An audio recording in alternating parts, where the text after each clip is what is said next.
Sebenarnya sih begini, sudut pandang saya. Dulu pertama kali di berjalan di AFC itu memang banyak rekan-rekan dokter yang skeptis ya.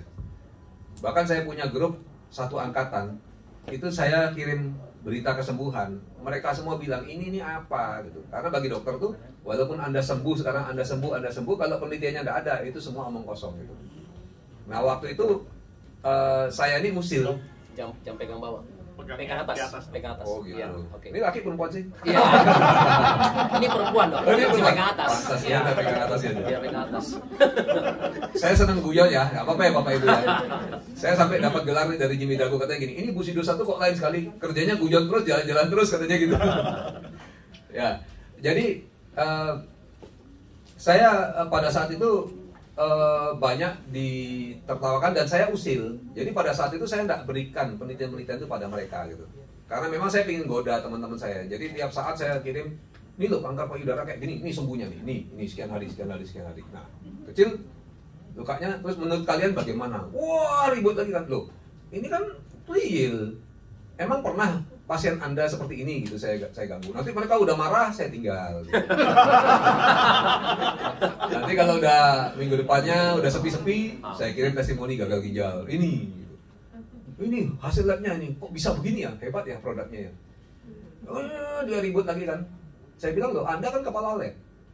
Anda berhak ke laboratorium, ke bagian hemodialisa, minta file pasien ini, mencek kebenaran kata-kata saya, berhak telepon pasiennya juga, saya kasih nomornya. Kenapa takut dengan kebenaran? Wah, ribut lagi kan? Saya tinggal lagi. Dulunya awalnya begitu. Sampai ada, menurut saya, 1-2 orang yang waras. Menurut saya gitu loh. Sebenarnya menurut mereka itu yang tidak waras. Mereka lalu tanya ke saya, Yud, emang bener ya itu ya? Saya bilang, ya bener lah. Coba aja, saya bilang gitu. Akhirnya mereka, oke, saya beli 2 box. Saya bilang, jangan 2 box, kenapa? Lah, kalau kita nyoba kan nggak mungkin 100% orang sembuh, ya kan?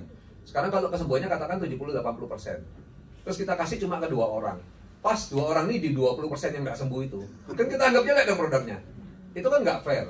Jadi gimana?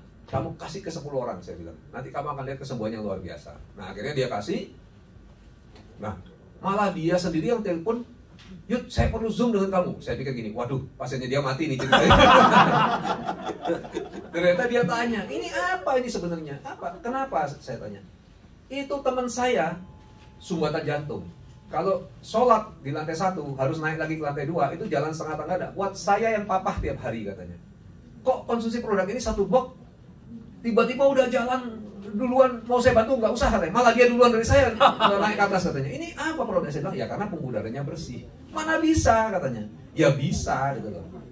Nah itu mulai dari sana lalu mereka terbuka ya, dikasih ke penderita gangguan darah yang transfusi 2 kantong seminggu, terus tiba-tiba nggak transfusi lagi. Yang gitu-gitu tuh lalu akhirnya mereka sendiri kebingungan, akhirnya mereka sendiri bergabung, akhirnya ngasih tahu teman dokter lainnya, ngasih tahu perawat dan sebagainya. Akhirnya mereka terima duit juga ya, kaget juga dengan duitnya. Ya, ini gila nih income-nya gitu, 12 juta sehari gitu ya. Mereka nggak kebayang gitu, karena dokter umum bisa dapat income sekian kan, dan kadang-kadang nggak kerja, passive income kan datang ya. Itu, nah intinya segala sesuatu yang baik itu kita nggak usah takut. Makanya di sini Bapak Ibu yang masih nggak mau prospek, nggak berani prospek, sebenarnya menurut saya itu ada gangguan mental. Hambatan mental. Salah ngomong. Ada hambatan psikologis loh ya. Kenapa kita nggak mau gerak? Sebenarnya itu kalau digali ke dalam, coba gali ke dalam deh. Gali ke dalam terus ke dalam. Nanti Bapak Ibu akan ketemukan hambatan mental itu. Bahwa Bapak Ibu merasa bersalah kalau ngasih tahu orang. Makanya nggak ngasih tahu orang, makanya nggak prospek.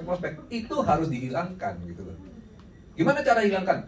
Pakai logika kita, ya kan? Itu kesembuhan testimoni segitu banyaknya, lengkap dengan foto, lengkap dengan lab, masa nggak bagus gitu kan? Belum tentu sembuh semua, ya memang semua produk juga belum tentu sembuh, ya kan? Emangnya minum antibiotik terus sembuh, ya kan? Saya minum antibiotik 4-5 hari yang lalu. Begitu minum, wah kaki saya sakit semua sampai kayak orang habis cedera berat, habis olahraga gitu. Untungnya saya dokter kan, saya ngerti. Wah ini, oh iya, ofloxacin. Berarti mungkin ini miopati nih, otot saya mulai hancur ini. Gawat, saya sembuh tuh. Besoknya saya langsung stop minum, langsung dia menghilang kan. Tapi kalau saya nggak dokter, saya minum terus, 3 hari, mungkin karena kecepatan kerusakannya seperti itu, mungkin terjadi hal yang, nah itu bahkan bisa menimbulkan efek samping, kan seperti itu. Jadi nggak ada sesuatu yang sempurna sekali, tidak. Tapi yang kita punya produk ini kan sudah, menurut saya sudah bagus banget gitu loh. Kalaupun kadang terjadi detox fase kesembuhan, ternyata kemudian hilang dan bisa bagus ya. Kalaupun sampai ada yang nggak cocok, dari pengalaman saya, kecilin aja takarannya. Sekecil mungkin sampai rasa nggak cocoknya nggak ada, terus gitu ya, nanti berapa lama terus, oh udah hilang gejalanya, naikin lagi, lama-lama ternyata hasilnya bagus.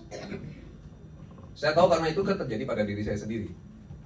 Dulu saya satu-satunya yang nggak konsumsi produk. Jadi teman-teman dan Pak Niko nggak usah diomongin, langsung tahu. Kamu sendiri yang nggak minum, kenapa? Kelihatan jadi tua sendiri, yang lain jadi tambah muda, kamu tambah tua. Putih semua. Akhirnya saya pikir ya udahlah. Memang benar kalau saya prospek orang kan saya bilang ini loh bisa bikin awet muda. Dia tanya, dokter ini umurnya berapa? Begitu saya bilang umur saya, oh dia gitu. Nggak dilanjutin karena takut muka saya serem kan. Tapi saya tahu pikiran bawahnya pasti gini, katanya bisa bikin awet muda. Situ kok tua-tua banget kan gitu. Karena saya dari muda memang lebih tua daripada kakak saya wajahnya. Jadi bukan. Sebenarnya cuma kurang aerodinamis aja. Tapi dengan konsumsi ya memang jadi hitam lagi rambut. Jadi sekarang akhirnya saya konsumsi sedikit banget. Beda sama yang lain. Kalau mereka bisa sampai 7 saset gini, saya sedikit. Tetapi ternyata 3 tahun kemudian saya bingung. Kenapa? Saya punya gangguan ginjal dan hati yang sudah bertahun-tahun, dari tahun 2006 itu.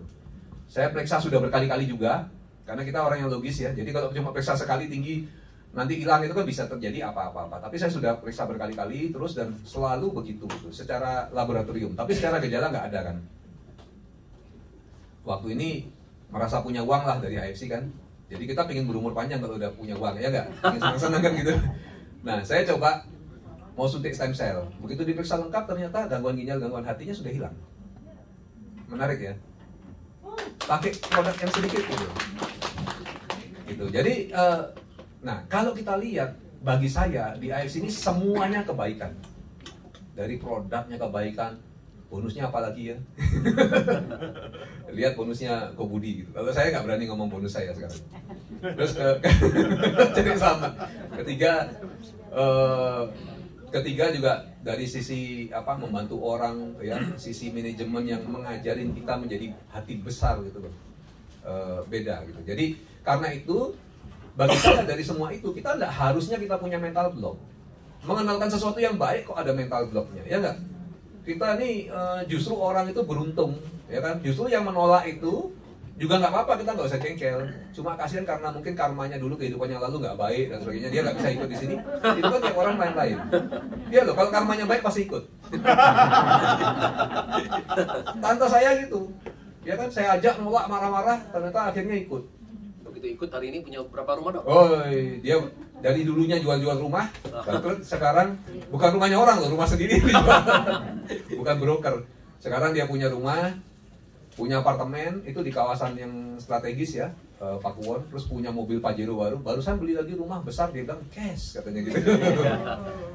Happy dan tambah muda kan, tambah percaya diri, itu kan sesuatu yang lain. Nah itu yang mendasari kenapa saya bergerak di AFC, karena memang dasarnya adalah semuanya adalah kebaikan gitu, ya. Oke.